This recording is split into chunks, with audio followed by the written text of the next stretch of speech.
वाराणसी के अधिवक्ता चंगवेवरा रघुवंशी ने न्यायालय परिसर में प्रेस वार्ता के दौरान गंभीर आरोप लगाए हैं।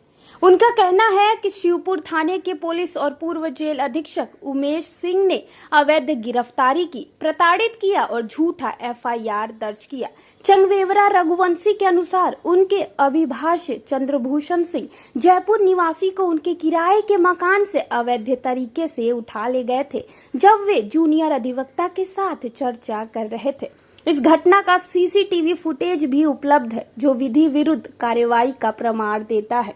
आपको बता दें कि इस मामले को लेकर वाराणसी के अधिवक्ताओं में काफी रोष है। राष्ट्रीय मानवाधिकार आयोग ने भी इस मामले में वाराणसी पुलिस कमिश्नर को नोटिस जारी कर दिया है और आयोग का कहना है कि ये कार्रवाई मानवाधिकारों का घोर उल्लंघन करता है। मैं चेगवेवाला रघुवंशी एडवोकेट वाराणसी कचहरी में प्रैक्टिस करता हूँ। ये मामला ये है कि हमारे एक मुवक्किल हैं चंद्रभूषण सिंह, जो कि एक ट्रस्ट का संचालन करते थे जिसमें इनके कुछ ट्रस्टी संजय सिंह वगैरह थे और उनके घर की पत्नियाँ वगैरह भी थी ट्रस्टी। उस ट्रस्ट में कुछ इन लोगों के द्वारा गबन किया जाने लगा, संजय सिंह वगैरह द्वारा। जब इनको चंद्रभूषण सिंह को आभास हुआ कि काफ़ी मात्रा में गबन किया जा रहा है तो उन्होंने उन लोगों से पूछताछ किया और जांच किया तो उन लोगों ने गबन किया था। तो उन लोगों ने एक प्रेशर बनाया चंद्रभूषण सिंह के ऊपर कि ज़्यादा जांच करेंगे और ज़्यादा कार्रवाई करेंगे और लिखा पढ़ी करेंगे तो आपको हम लोग फर्जी मुकदमों में फंसा के जेल भेज के जीवन बर्बाद कर देंगे। और एक हमारी प्रॉपर्टी थी कबीर नगर में जो काफ़ी कीमती प्रॉपर्टी थी। संजय सिंह और उनके साथ के लोगों ने उसमें क्या किया कि उस प्रॉपर्टी को गिरवा दिया और प्रॉपर्टी को गिरवा करके जमींदोज कर दिया और उसमें के जो कीमती फर्नीचर वगैरह और घरेलू सामान वगैरह थे, समरसेबुल वगैरह थे, सब वो उखाड़ ले गए। और जब उसकी एफआईआर में कराने की कोशिश भेलूपुर थाने में किया तो एफआईआर नहीं लिखी गई और किसी तरीके से जब एफआईआर लिखी जाती है तो विवेचक महोदय द्वारा बिना मेरा 161 का बयान लिए, बिना कोई विधिक कार्रवाई किए एफआईआर लगा दिया जाता है, जिसके लिए मैं प्रोटेस्ट दाखिल किया हूँ जो न्यायालय में चल रहा है। अब उसके बाद संजय सिंह और उनके गिरोह के सदस्यों के द्वारा एक मेरे ऊपर मनोबल गिराने के लिए, मेरा और मानसिक दबाव के लिए एक गिरोह बनाते हुए फर्जी मुकदमों का कार्यक्रम शुरू किया गया पुलिस को अपनी मिलीभगत में लेते हुए। और उसी क्रम में 19/9/2024 को मैं अपने कैंटोनमेंट स्थित किराए के मकान में अपने अधिवक्ता श्रीनिवास दुबे के साथ और अन्य लोगों के साथ विधिक परामर्श वो कर रहे थे। तभी वहाँ पे एसएचओ शिवपुर उदयवीर सिंह और कुछ सादे वेश में, कुछ वर्दी में पुलिस वाले पहुंचते हैं। जो सादे वेश में थे वो कालबेल बजाते हैं, तो चूंकि सादे वेश में आदमी देखता है तो कालबेल बजती है तो दरवाज़ा खोल देते हैं। तब तक पुलिस वर्दी वाले और उदयवीर सिंह अंदर घुसते हैं और सामने श्रीनिवास दुबे एडवोकेट वहाँ मौजूद होते हैं। तो वो पूछते हैं कि किस लिए आप आए हैं, तो बोले चंद्रभूषण सिंह कहाँ हैं। तो उन्होंने कहा सामने बैठे हैं, आप कोई वारंट है, किसी मामले में गिरफ्तार करना है, मैं वांछित अभियुक्त हूँ, सर्च वारंट है, आप कैसे आए हैं। तो उन्होंने पिस्तौल निकाली और श्रीनिवास दुबे के कनपट्टी पर लगाया और कहा किनारे हटो, ज़्यादा वकील न बनो। और वो जबरिया चंद्रभूषण सिंह को पकड़े और खींच के बाहर ले आने लगे और सबका मोबाइल जब्त कर लिया। वहाँ किसी तरीके से एक मोबाइल रह गया तो उस सज्जन व्यक्ति ने 112 नंबर पे कॉल किया कि इस तरह से घटना यहाँ घटित हो रही है। तुरंत 112 नंबर की पुलिस वहाँ पहुँचती है और ये सारी घटना सीसीटीवी फुटेज में वहाँ कैद हुई है। जो सीसीटीवी फुटेज मेरे द्वारा आयोग को और सीपी वगैरह को सबको उपलब्ध कराई गई, लेकिन पुलिस द्वारा कोई कार्रवाई नहीं की गई। और जन सूचना के तहत हम लोगों ने 112 की रिपोर्ट भी मंगाई कि 10:30 से 11 बजे के बीच में पुलिस हमारे यहाँ पहुँची थी और मुझे उठा के ले गई थी। तो ये तो पुष्टि हुई कि पुलिस मेरे यहाँ आई और मुझे उठा के ले गई। अब पुलिस उठा के ले जाती है, करती क्या है कि मुझे काशीराम आवास योजना चौकी में रखती है और अमानवीय रूप से प्रताड़ित करती है। पुलिस की प्रताड़ना तो आप जानते ही है कि ले जाएगी तो पूजा करेगी नहीं।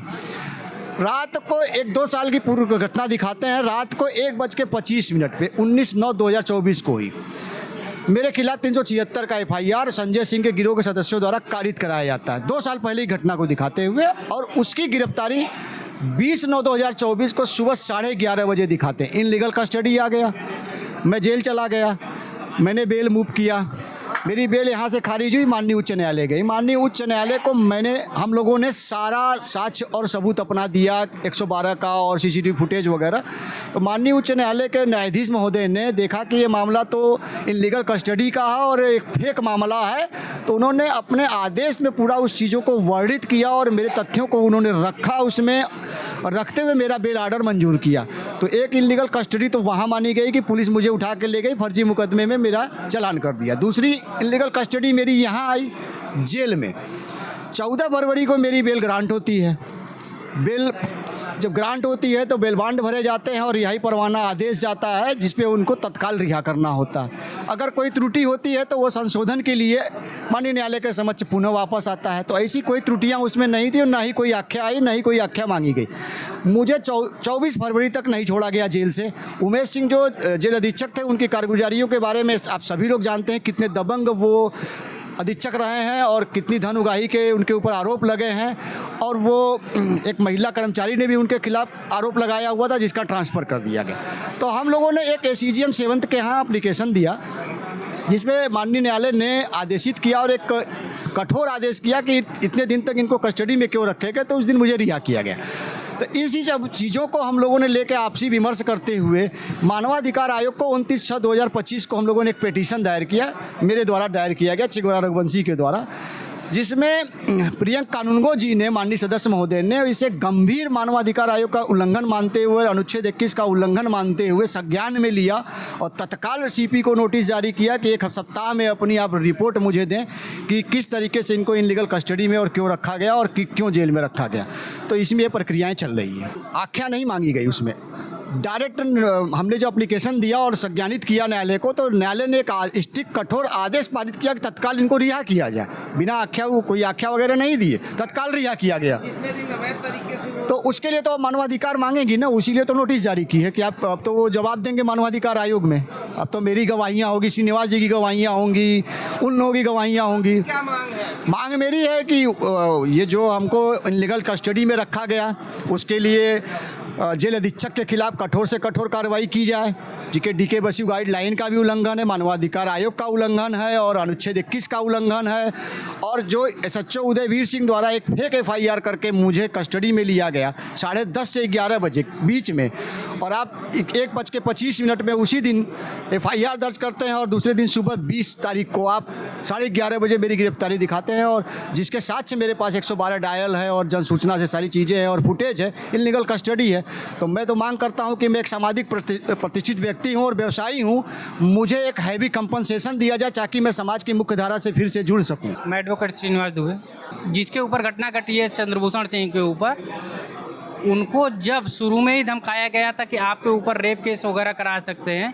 21 फरवरी 2023 को वो श्रीमान पुलिस आयुक्त को एक लेटर देते हैं कि हमारे ऊपर रेप के केसेस कराए जा सकते हैं, लेकिन उसके ऊपर किसी भी आला अधिकारियों को ने संज्ञान नहीं लिया। पहला एफआईआर उनके ऊपर 12 अप्रैल 2023 को, अब दूसरा एफआईआर 30 अप्रैल 2023 को। इन्हीं दोनों एफआईआर होने के बीच में उनका कबीर नगर का घर ध्वस्त किया जाता है। संजय सिंह जो एफआईआर करा रहा है अपने घर के लेडीज़ को खड़ा करके, अपने किराएदारी को, अपने जो भी उसके सगे रिश्तेदार वगैरह या संबंधित लोगों उनके द्वारा खड़ा करके ऐसी चीज़ें करा रहा है। तो इसके बाद भी कंटिन्यू मतलब कि माननीय प्रधानमंत्री सहित अन्य लोगों को एप्लीकेशन दिए जा रहे हैं कि हमारे ऊपर एफआईआर किए जा सकते हैं, लेकिन माननीय प्रधानमंत्री के संसदीय क्षेत्र में होने के बावजूद और कमिश्नरेट होने के बावजूद इनके ऊपर धड़ाधड़ एफआईआर किया जा रहा है, लेकिन कोई संज्ञान नहीं लिया जा रहा। और जब चंद्रभूषण सिंह के द्वारा एप्लीकेशन दिए जा रहे हैं कि हमारे एफआईआर दर्ज करिए, हमारा घर तोड़ दिया गया है, और क्या नाम है, उनके घर पर जाके उनके पत्नी के को पिस्टल सटा के धमकाया गया, तो उसका संज्ञान पुलिस नहीं ले रही है, उस पर पुलिस नहीं दर्ज कर रही है, लेकिन संजय सिंह का एफआईआर तुरंत दर्ज कर ले रही है। ये एक क्वेश्चन मार्क है। हम मोहित अग्रवाल जो कमिश्नर साहब यहाँ के हैं, उनसे हमारा व्यक्तिगत क्वेश्चन मार्क है। ये रहा मामला। और जहाँ तक मामला है 19 सितंबर 2024 को हम उनके आवास पर थे। उदयवीर सिंह आते हैं, बेल बजाते हैं। बेल बजाने के पश्चात हम ही सामने गए हैं, तो हमने उनसे पूछा कि क्या आपके पास वारंट है, सर्च वारंट है, एफआईआर है, क्या है, किस मामले में आए। उन्होंने बस पूछा कि चंद्रभूषण सिंह कहाँ है। हम उनको इतना पूछते हुए हमें पिस्टल सटाए, हटा धक्का दिया, हमारी मोबाइल छीने और वो वहाँ से उनको घसीटते हुए ले गए, जिसकी सीसीटीवी फुटेज वगैरह भी उपलब्ध हैं। उसी समय तत्काल 112 नंबर पे कॉल किया गया, उसने डिटेल लिया, आया और तब पर भी क्या करे, 112 नंबर देखा, चला गया। ठीक, ये हमारे मोबाइल का जूम करेंगे, ये देखिए हमारे घर से और सब जगह से ये कॉल्स आए हैं इसमें, ठीक है। देखिए ये 18 सितंबर 19 सितंबर पूरा ये है, ठीक है ये। और उसी समय हम माननीय कमिश्नर साहब के आवास पर गए, वहाँ पर गए और उनसे गुहार लगाया कि मिलवाया जाए, और ऐसी चीज़ें हुई हैं तो वहाँ से कोई कार्रवाई नहीं, मिलने ही नहीं दिया गया। स्क्रीनशॉट दीजिएगा। तो वहाँ से जब वहाँ पे हम गए तो वहाँ के उपस्थित जो कर्मचारी थे, पीआरओ ही रहे होंगे, उन्होंने नंबर दिया एक ठो, और नंबर पे देखिएगा, इधर देखिए 19 से 20 सितंबर तक कंटिन्यू कॉल किया गया है, कोई कॉल नहीं उठा रहा है। ये कमिश्नर साहब के यहाँ का है कोई, और माननीय प्रधानमंत्री जी यही कहते हैं हम परम वैभव को प्राप्त करेंगे। हम रोज प्रार्थना कर रहे हैं परम वैभव में तो स्वराष्ट्रम, हम संघ के स्वयंसेवक हैं, हम राष्ट्र को जानते हैं, देशभक्ति है, ऐसे देश चलेगा? यही राष्ट्रवादिता है? क्या कर रहे हैं? मांग है कि कार्रवाई करी जाए। ये गिरोह जो संचालित है बनारस में, एक संजय सिंह और जो इसमें इन्वॉल्व जितने पुलिस अधिकारी हैं, संजय सिंह एक व्यक्ति के ऊपर बराबर रेप केस के आरोप लगवा रहा है, एक ही घर के रहने वाली महिलाएं आरोप लगा रही हैं, उसके ऊपर जांच नहीं हो रहा है, उसका घर सील नहीं किया जा रहा है। क्यों नहीं कर रहा है? एक मामला है, हम बता रहे हैं, संजय सिंह के घर से जुड़ा उसकी भतीजी 383 सन 24 मामला दर्ज है, जो सारनाथ में विवेचना प्रचलित है। 14 साल का मामला 458 आईपीसी के तहत गिरफ्तार करती है पुलिस, लेकिन वहाँ से अजमानती अपराध में क्यों छोड़ा गया संजय सिंह को सारनाथ पुलिस के द्वारा? और हमने एक आरटीआई मांगा है वाराणसी कमिश्नरेट से, वाराणसी कमिश्नरेट के वरुणा जोन से आरटीआई हमने मांगा कि अजमानती अपराध में आपके कितने आज तक सन 2020 से सन 2025 तक कितने लोगों को रिहा किया है असंज्ञेय और अजमानती अपराध में? उन्होंने जवाब दिया नील, किसी भी थाने के द्वारा किसी को नहीं छोड़ा गया। इस तथ्य को छिपाया गया है, इस तथ्य को क्यों उजागर नहीं किया जा रहा है? हाँ, 383 सन 24 में आप छोड़ दे रहे हैं। वरुणा जोन कह रहा है कि हमारे द्वारा किसी के रिहाई नहीं किया गया है। एक क्यों पक्ष लिया जा रहा है एक व्यक्ति का? इतना ऐसा क्यों किया जा रहा है?